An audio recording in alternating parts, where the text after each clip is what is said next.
Es un trastorno neurodegenerativo crónico, es decir, que no tiene cura.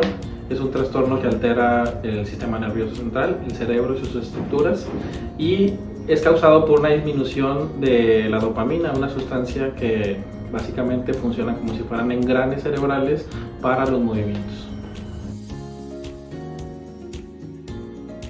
Los síntomas principales en la enfermedad de Parkinson son los trastornos del movimiento, aunque es una enfermedad bastante compleja.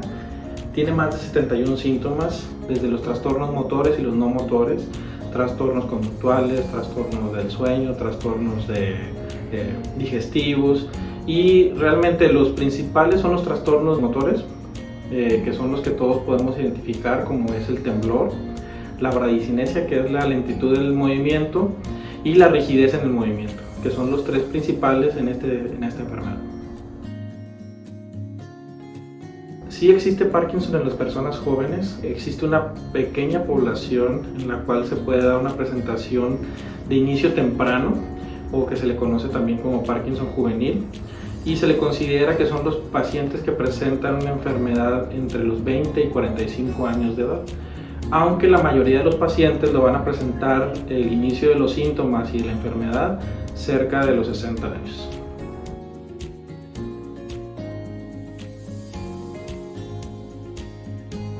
Mi experiencia es una paciente de la Ciudad de México con un Parkinson genético que inició los síntomas a los 11 años de edad, y con su evolución por una cuestión genética pues terminó en cirugía a los 22 años de edad.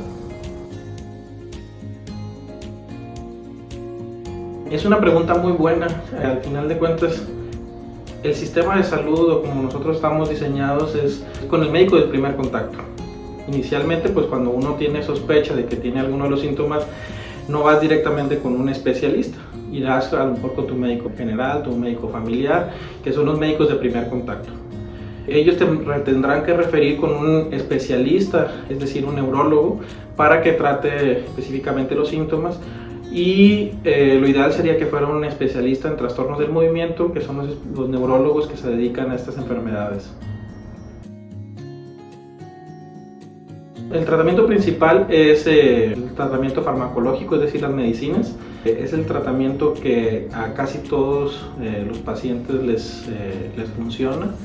También la rehabilitación o la terapia física es también uno de los tratamientos que en todas las etapas de la enfermedad de Parkinson se puede dar. Existen algunos nuevos tratamientos, como puede ser la levodopa inhalada, o también la duodopa, que puede ser intrayeyunal, o algún otro tipo de tratamientos, y la estimulación cerebral profunda, que es la cirugía cerebral para tratar de controlar los síntomas y mitigar un poquito las complicaciones de la enfermedad de Parkinson.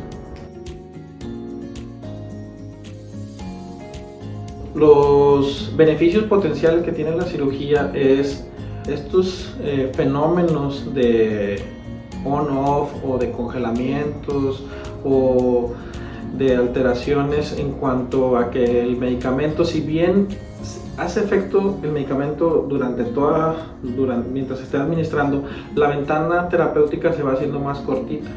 Es decir, que el medicamento tenemos que estarlo tomando más seguido, más frecuente, y que al principio. Entonces, si al principio se tomaba cada 12 horas, cada 8 horas, cada 6 horas, cada 4 horas, pero también ante más medicamentos vienen más efectos secundarios o efectos asociados por el medicamento.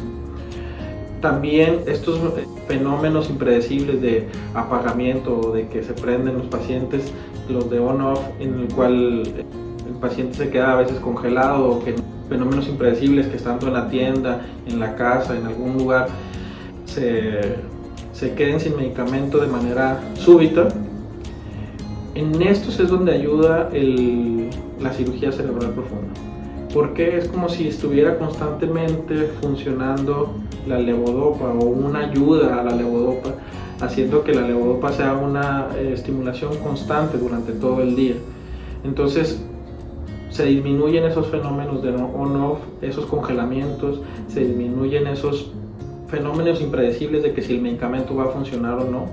Otro de los beneficios potenciales que tiene la cirugía es de poder disminuir los medicamentos. No es el objetivo principal, si bien es una opción o algo que podemos a veces obtener en ciertos pacientes, no en todos se logra poder bajar los medicamentos. Y obviamente pues el beneficio principal es mejorar la calidad de vida, porque los síntomas disminuyen tanto de temblor, de rigidez, de bradicinesia. Entonces yo pienso que el punto así principal es la mejoría de la calidad de vida.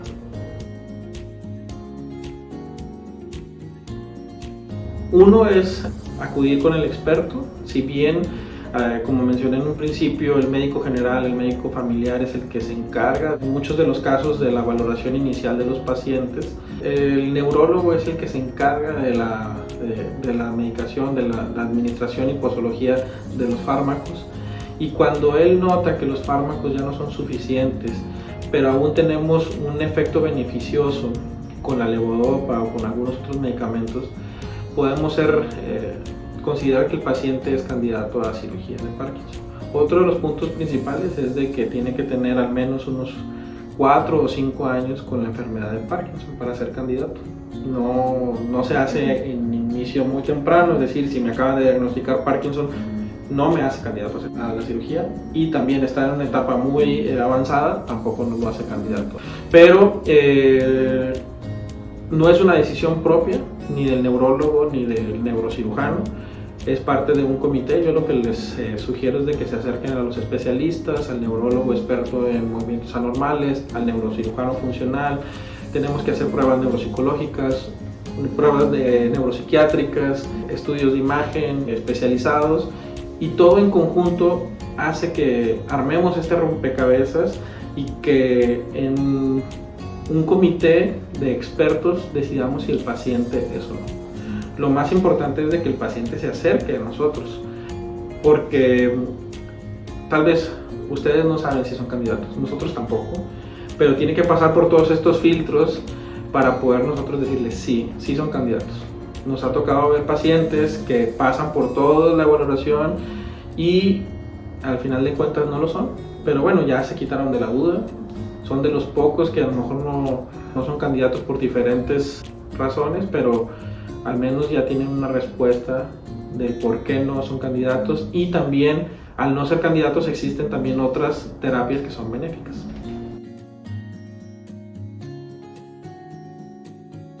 ¿Cuáles son las expectativas de cada paciente?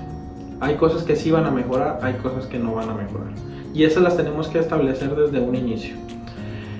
Hay cosas que definitivamente la cirugía de Parkinson no las mejora, pero ayuda a que puedan mejorar con otras terapias como la rehabilitación. Por ejemplo, la marcha. Hay muchos pacientes que tienen muchas alteraciones de la marcha, y que eso hace que los pacientes, bueno, ese a lo mejor es su deseo principal de mejorar. La cirugía de Parkinson no mejora los trastornos de la marcha, pero sí puede ayudar a que la rehabilitación sea más efectiva. Al tener menores síntomas, menor disinesias, menores temblor, rigidez, bradicinesia, los pacientes pueden hacer más efectiva la terapia física. Entonces yo creo que las expectativas sí es un punto principal que hablamos con todos los pacientes para saber qué es lo que podemos mejorar y qué no. ¿Qué se considera un fallo a la terapia? Más bien, un paciente que no le funcionó la cirugía cerebral profunda es un paciente que no mejora ni el 25% con la estimulación. Y más los medicamentos. Hay que recordar que siempre van a estar estimulación y medicamentos. Entonces, si un paciente, a pesar de estas dos cosas, no mejora, se le considera que ha fallado la terapia. Pero bueno, realmente son extremadamente raros estos pacientes que no llegan a mejorar. ¿Por qué? Porque hacemos una selección exhaustiva del paciente. Lo más importante es saber si es el candidato ideal para poder someterlo a un procedimiento quirúrgico, y pasando todos estos filtros pues normalmente llegamos a una mejoría del 60-80% de los síntomas. No va a ser un 100%, lo sabemos.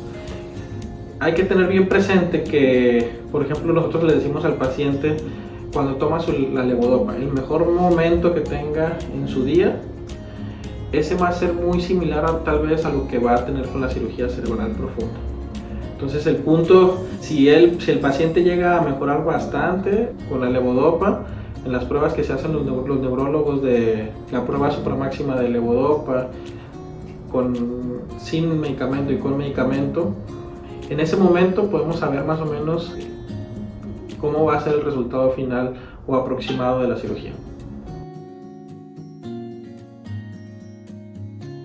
Actualmente no existe un centro especializado, al menos aquí en México, o sea, que se dedique tal cual a ver pacientes exclusivamente de Parkinson. Hay diferentes grupos en diferentes ciudades que individualmente estamos tratando de concientizar a la población, concientizar a los médicos, concientizar a los pacientes de todos los tratamientos. Aquí en la ciudad somos un grupo de especialistas que tratamos de hacer diferentes campañas para tratar de apoyarlos, pero como tal una asociación así global o bueno, un centro ya dirigido para que ustedes puedan acudir, así como la Asociación de Parkinson Juvenil, bueno, son intentos de que esto pueda salir a la luz y que podamos ayudar a más personas.